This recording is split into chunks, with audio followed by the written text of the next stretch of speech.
નાનપુરામાં એસી repairing કરતા બે યુવક 7મા માળેથી નીચે પટકાયા હતા.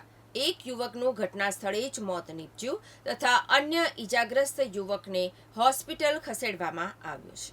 નાનપુરા કૈલાશનગર સ્થિત શાલીભદ્ર કોમ્પ્લેક્સના 7મા માળે ફ્લેટમાં બારીની બહાર આઉટડોરનું એસી રિપેરિંગ કામ કરતી વખતે અકસ્માતે બે યુવક નીચે પટકાયા હતા, જેમાં એકનું ગંભીર ઈજાને પગલે ઘટના સ્થળે જ મોત થયું હતું, જ્યારે અન્ય યુવકને ઈજાગ્રસ્ત હાલતમાં ખાનગી હોસ્પિટલ ખસેડાયો હતો, જ્યાં તેનું ટૂંકી સારવારમાં મોત થયું હતું. બંને યુવકોના અકાળે મોત થતા પરિવારમાં શોકનો માહોલ છવાયો હતો.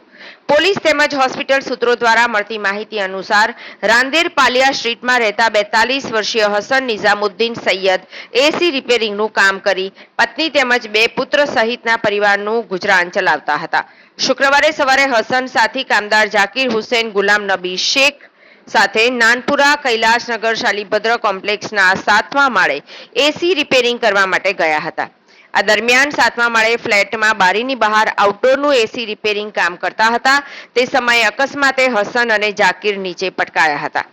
અકસ્માતની ઘટનાને પગલે આસપાસના લોકોને પટકાવવાનો અવાજ આવતા તાત્કાલિક દોડી આવ્યા હતા.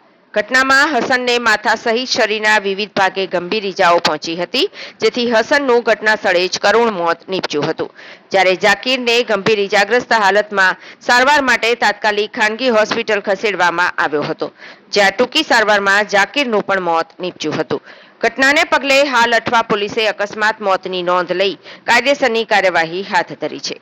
બે યુવકો એક સાથે કેવી રીતે પટકાયા એ હાલ તો ચર્ચાનો વિષય બની રહ્યો છે.